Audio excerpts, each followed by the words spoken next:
Bismillahirrahmanirrahim. Assalamualaikum warahmatullahi wabarakatuh. Anak-anakku yang saya cintai karena Allah Subhanahu wa taala, bagaimana kabarnya? Ya, jumpa kembali dengan saya, Priyo Subakti. Ya. Marilah pertama-tama kita bersyukur kepada Allah Subhanahu wa taala yang telah memberikan kita berbagai macam kenikmatan sehingga kita bisa berjumpa kembali di daurah kali ini.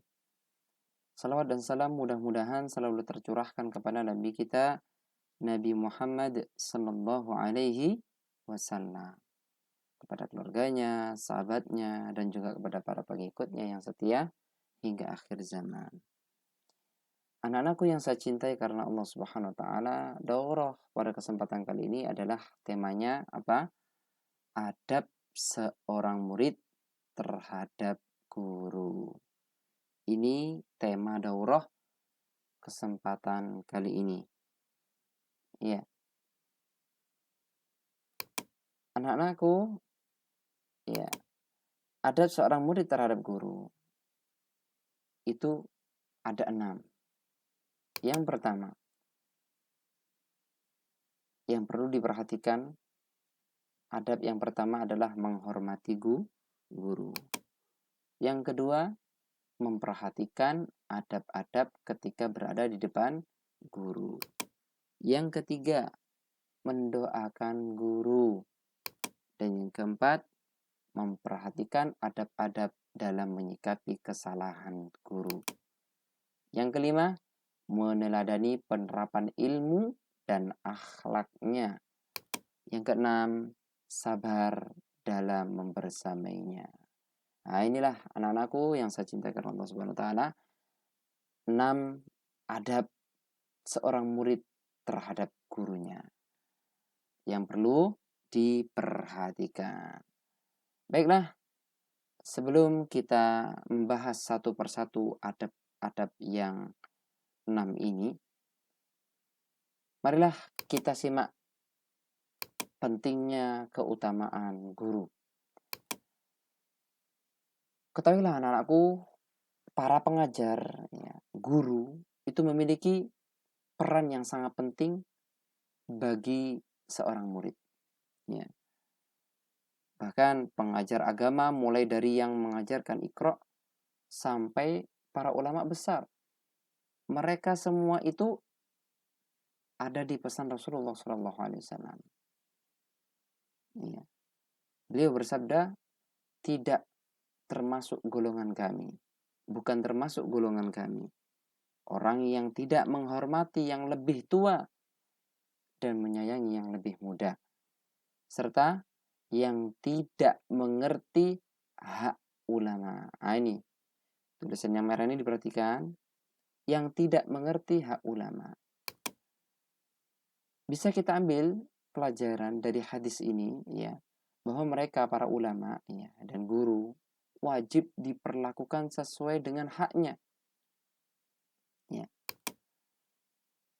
Akhlak serta adab yang baik merupakan kewajiban yang tidak boleh dilupakan bagi seorang murid. Jadi perlu bagi kita untuk memperhatikan adab dan akhlak ketika kita bersama guru. Baiklah, kita masuk ke pembahasan adab terhadap guru secara rinci. Yang pertama yaitu menghormati guru. Ini adab yang pertama, menghormati guru. Ya. Cara menghormati guru, anak-anak, sebagaimana yang telah dicontohkan oleh para sahabat ketika mereka belajar kepada Rasulullah SAW. Ya, sahabat Abu Sa'id Al-Khudri radhiyallahu anhu berkata, saat kami sedang duduk-duduk di masjid, maka keluarlah Rasulullah SAW, kemudian duduk di hadapan kami. Ya, maksudnya apa, anak-anak? Di sini maksudnya adalah Rasulullah menyampaikan ilmu. Rasulullah menyampaikan ilmu, ya, berarti berada di dalam majelis ilmu. Maka seakan-akan di atas kepala kami terdapat burung. tak satu pun dari kami yang berbicara. Nah ini ya. Jadi ketika berada di majelis ilmu, ketika kita belajar itu, jangan sampai kita itu banyak gerak, ya. Apalagi sampai ngobrol sendiri. Mereka para sahabat, ketika Rasulullah datang di majelis ilmu, mereka langsung tenang. Mereka semuanya anteng, ya. Bahkan diibaratkan kalau seandainya burung berada di atas kepala para sahabat, yang mana mereka sebagai murid, ya, tak satu pun dari kami, ya, burung itu, ya, burungnya tidak kabur, ya, tidak terbang karena saking apanya? Karena saking antengnya, ya. Dan tidak ada yang berbicara di antara mereka. Fokus untuk mendengarkan ilmu yang disampaikan oleh sang guru. Kemudian adab yang kedua, memperhatikan adab-adab ketika di depan guru. Yang pertama, bagaimana adab kita duduk ketika di depan sang guru, ya. Syekh Utsaimin mengomentari perkataan ini, ya. Duduklah dengan duduk yang beradab. Tidak membentangkan kaki, juga tidak bersandar, apalagi saat berada di dalam majelis. Ya, jadi tidak membentangkan kaki, tidak selonjoran gitu ketika di majelis, ya, seperti di masjid-masjid, ya, nggak selonjoran kakinya, apalagi sampai tidur-tiduran. Walaupun daring, dalam kondisi daring seperti ini anak-anak, ya, tidak ada yang melihat kecuali Allah Subhanahu wa taala. Kita usahakan dalam menuntut ilmu, mendengarkan ilmu, tetap harus dalam kondisi duduk yang bagus, ya. Dan ini termasuk majelis ilmu. Nah, ini adab ketika di hadapan sang guru. Ini cara duduk. Kemudian adab berbicara. Ya, berbicara dengan seseorang yang telah mengajarkan kebaikan haruslah lebih baik dibandingkan jika berbicara kepada orang lain. Imam Abu Hanifah pun jika berada di depan Imam Malik, ya, ia layaknya seorang anak di hadapan ayahnya. Ini sesama imam, ya. Ini Imam Abu Hanifah dulu ketika jadi murid berada di depan Imam Malik, ya. Beliau layaknya seorang anak di hadapan ayahnya. Kemudian masih adab yang kedua tadi, ya, adab bertanya. Para ulama telah menjelaskan tentang adab bertanya ini. Mereka mengajarkan bahwa pertanyaan harus disampaikan dengan tenang, penuh kelembutan, jelas, singkat, dan padat. Juga tidak menanyakan pertanyaan yang sudah diketahui jawabannya. Ya, tidak dipungkiri, ya, bertanya itu adalah penting anak bagi seorang murid. Karena bertanya adalah obat dari kebodohan. Allah Subhanahu wa taala berfirman, "Fas'alu ahla dzikri in kuntum la ta'lamun." Bertanyalah kepada ahli ilmu, kepada guru, kepada para ulama jika kamu tidak mengetahuinya. Ini ada cara bertanya anak-anak, ya. Baik, kemudian berikutnya adab mendengarkan pelajaran. Ya. Diriwayatkan Yahya bin Yahya al-Laits, ya, beliau tidak beranjak dari tempat duduknya saat para kawannya keluar melihat rombongan gajah yang lewat di tengah pelajaran.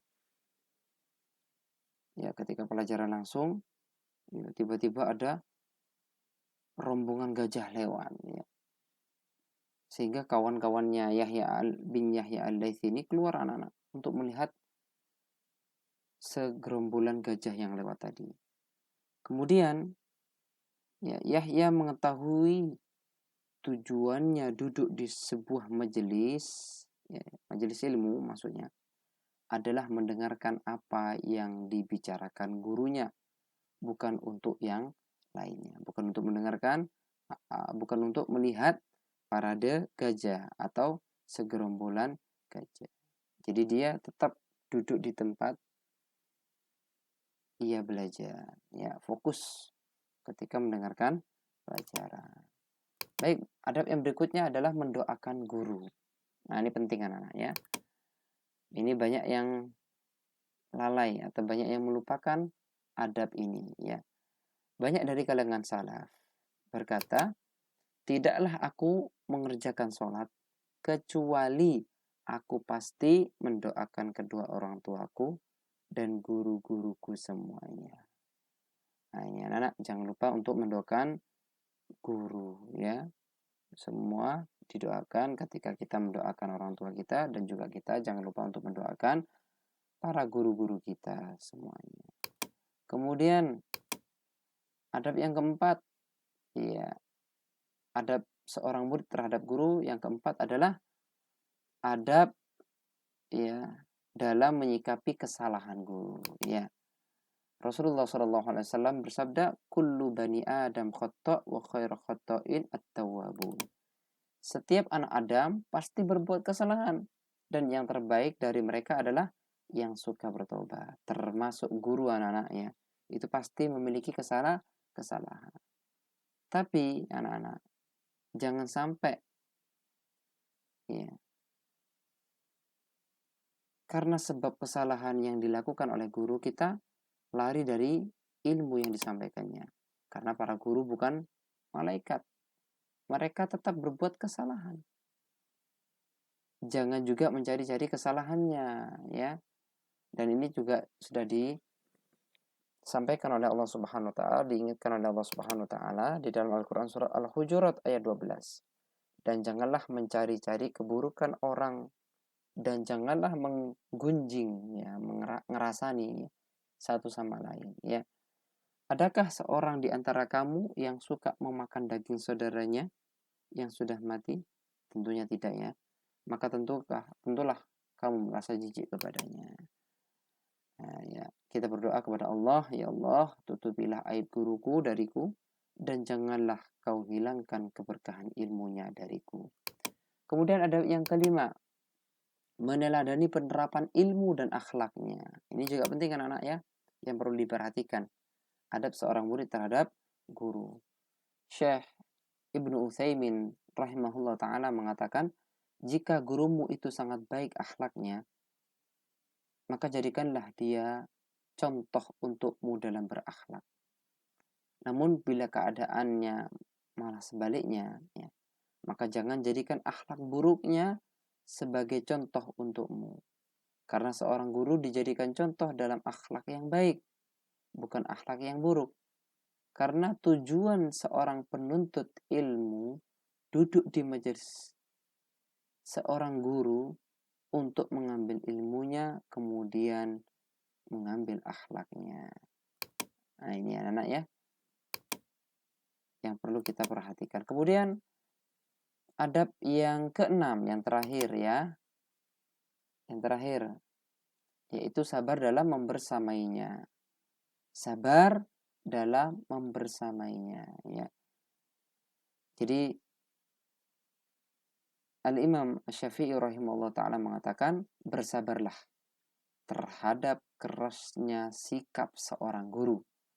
Sesungguhnya gagalnya mempelajari ilmu karena memusuhinya. Jadi anak-anak, kalau ada guru yang keras kepada kita, seorang murid ya, maka kita jangan lari darinya. Karena kita kalau lari dari seorang guru yang keras tersebut, maka kita tidak akan mendapatkan ilmu darinya. Ya. Walaupun guru itu keras anak-anak, hakikatnya kerasnya seorang guru adalah untuk kebaikan. Karena sebagian santri atau sebagian murid, kalau tidak dikerasi itu malah melonjak. Ya, malah menjadi-jadi. Ya, melakukan perbuatan kesalahan atau tidak taat atau tidak melakukan adab-adab yang baik di dalam kelas ketika mendengarkan ilmu, maka membuat sang guru itu menjadi keras sikapnya. Untuk apa? Untuk merubah sikap sang murid yang tidak baik tersebut. Itu ya. Jadi intinya anak-anak, kita harus bersabar dalam membersamai guru ketika mendapati guru yang sikapnya keras terhadap muridnya, ya. Agar kita tidak terhalangi dari ilmu yang disampaikannya. Ya, demikian anak-anakku, jazakumullah khairan telah mendengarkan kami, ya. Semoga daurah ini bermanfaat terutama bagi ustaz dan bagi kalian semuanya. Amin Allahumma amin. Wabillahi taufiq wal hidayah. Assalamualaikum warahmatullahi wabarakatuh.